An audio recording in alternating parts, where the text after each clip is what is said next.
نور مصطفى بيقول لي انت شايف ان مدرب الزمالك كويس؟ انا بسجل الفيديو ده يوم الحد 14 سبتمبر. ده تاني يوم فوز الزمالك على المصري 3-0 في احلى ماتش في الدوري، باحلى اداء للزمالك في الدوري حتى الان. فاللي انا شفته من الزمالك في ماتش المصري، مرورا بالماتشات اللي لعبها الزمالك في بطولة الدوري، اقدر اقول لك انه مدير فني جيد جدا. لا هو مميز عبقري ولا هو مدير فني وحش.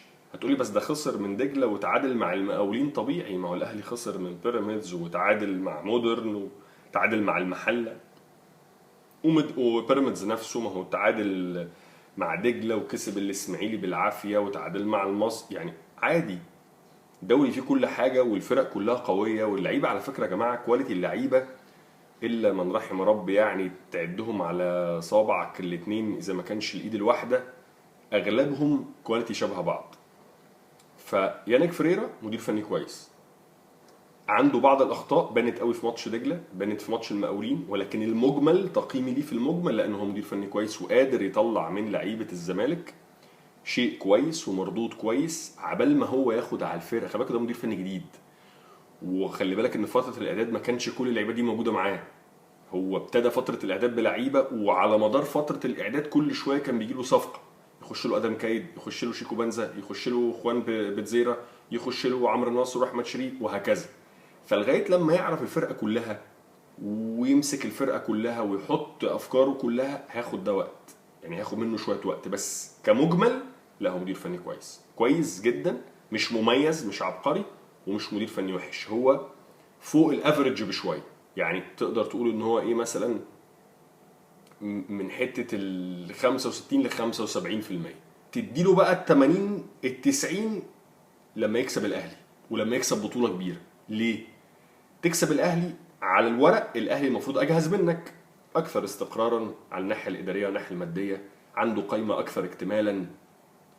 فلما انت تكسبه هتبين ان انت كمدير فني عملت الاضافه اللي دوبت الفوارق بينك وبين الاهلي على مستوى اللعيبه وعلى مستوى الاستقرار المادي والاداري.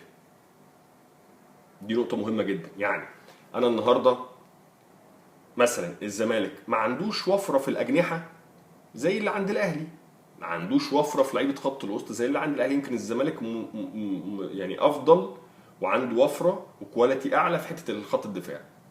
فانا كمدير فني لما ادخلك الجيم وما حسس اي حد انه الاهلي متفوق في حته الاجنحه واقدر اوقف خطوره الاهلي بل واتفوق عليه، يبقى انا كده كمدير فني عملت الفارق. حطيت فكر وحطيت تدريب وتدخلات فنيه ما حسستكش ان الاهلي متفوق على الزمالك في الحتت دي، ما حسستكش ان الاهلي عنده استمراريه واستقرار مادي ولاعيبته بتاخد فلوسها في مواعيدها وكل حاجه والزمالك لا. قدرت اجهز الفرقه واهيئها نفسيا وفنيا وبدنيا ان يعوضوا اي فوارق. فطبعا لو قدر انه يكسب ماتش الاهلي هو هياخد ثقه غير طبيعيه في نفسه، وهياخد ثقه من الاداره ومن اللعيبه ومن الجماهير، وهيتحط عند الجمهور في حته تانية خالص. يعني بدل ما كان هو هنا يبقى هنا، لان انتوا عارفين مدير فني اهلاوي يكسب ماتش الزمالك، مدير فني زملكاوي يكسب ماتش الاهلي، ده بيروح عند الجمهور في مكانه مختلفه تماما وبتاثر عليه مشاوير كتير قوي.